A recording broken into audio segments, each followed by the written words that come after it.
Selamat pagi saudara-saudara yang terkasih dalam Tuhan Yesus Kristus. Selamat bergabung kembali dalam Sukacita Pagi.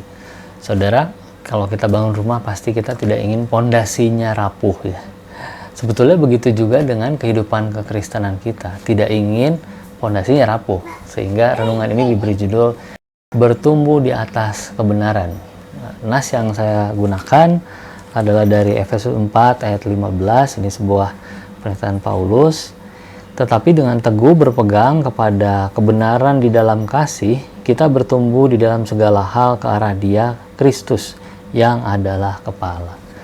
Kalau saudara sempat lihat juga, di ayat 14 ini bicara tentang sesuatu yang mengombang-ambingkan jemaat dengan permainan-permainan palsu gitu ya. Dan memang seringkali manusia jadi terjebak menggunakan kekuatan sendiri atau memang berserah pada kekuatan Allah, karena sebetulnya manusia sendiri tidak punya kekuatan untuk melawan itu. Tetapi faktanya sering murid Kristus merasa menang di tipuan yang satu, tapi jatuh sangat parah di tipuan yang lain. Misalnya saudara ada tipuan kekayaan, bahkan ada prosperity gospel itu ya. Tapi ada yang satu bilang dia kuat menghadapi itu. Di bagian yang lain ada orang yang tidak menggunakan uangnya dengan bijaksana, dengan sembrono. Ada mungkin yang menyembah berhala, bahkan berhalanya itu bukan lagi soal patung, tapi soal pekerjaan, anak, ketakutannya, istri, atau mungkin juga orang tua mereka. Ada juga yang masih mempercayai klinik misalnya, percaya pada kekuatan lain selain Tuhan, atau membiarkan iri hati, dengki dipendam dalam hati. Menjaga perselisihan juga saudara tetap ada dalam hati nurani, atau mungkin rakus, tidak menghargai tubuh. Bisa juga terjebak dalam pornografi atau perselingkuhan, kecemaran lain. Saudara, ini adalah tipuan-tipuan yang iblis gunakan di dunia kita sekarang. Atau tipuan yang lain adalah semua boleh dilakukan selama masih ke gereja. Saudara, hati-hati jatuh seperti Hawa jatuh di Taman Eden ya. Pergumulan kita mestinya di bawah hadapan Tuhan melibatkan Roh Kudus. Sehingga cara paling efektif melawan pengajaran yang lihai itu adalah semakin bertumbuh ke arah Kristus, seperti nas yang kita baca tadi. Dari terjemahan firman Allah yang hidup, kita bisa melihat juga bahwa Efesus 4 ayat 15 ini ditulis dengan cukup atau lebih sistematis ya. Tidak, tetapi sebaliknya dengan penuh kasih kita senantiasa mengikuti kebenaran. Berkata benar, berbuat benar, hidup benar. Yang perlu diperhatikan adalah konsistensinya, keberlanjutannya.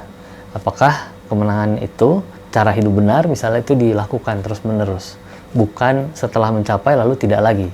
Kalimat selanjutnya berkata, dengan demikian di dalam segala hal kita makin lama makin menyerupai Kristus yang menjadi kepala dari tubuhnya.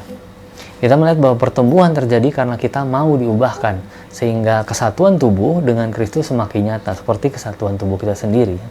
Di bawah pimpinannya, seluruh tubuh itu disatukan dengan sempurna, dan setiap bagian dengan tugasnya yang khusus menolong bagian-bagian lain, sehingga seluruh tubuh itu tetap sehat, tumbuh, dan penuh dengan kasih. Sehingga fokusnya pada pertumbuhan, bukan lagi pada kesalahan. Kesalahan masa lalu memang kita jadikan pengingat supaya tidak jatuh lagi di situ. Tetapi firman Tuhan menjadi pijakan hidup benar di masa kini.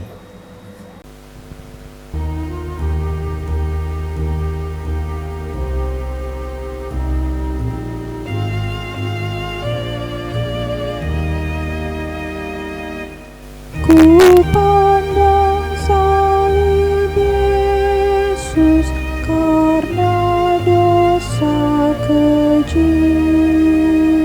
Ku mohon dari Yesus, sendosa tak terperi.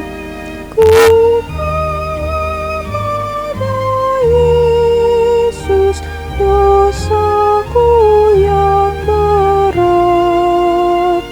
Ku terima dari Yesus hidup penuh berkat. Ku cinta salib Yesus.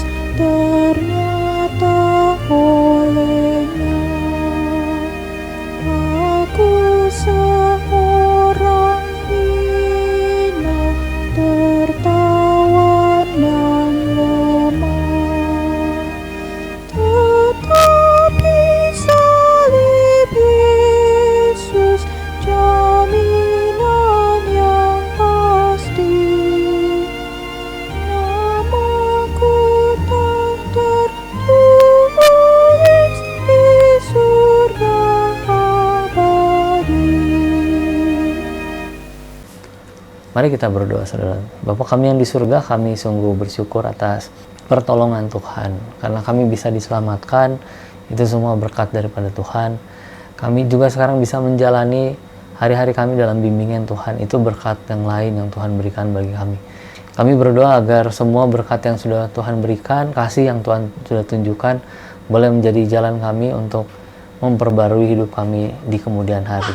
Terima kasih Bapa di surga, dalam nama Yesus Kristus kami serahkan doa ucapan syukur permohonan kami ini. Amin.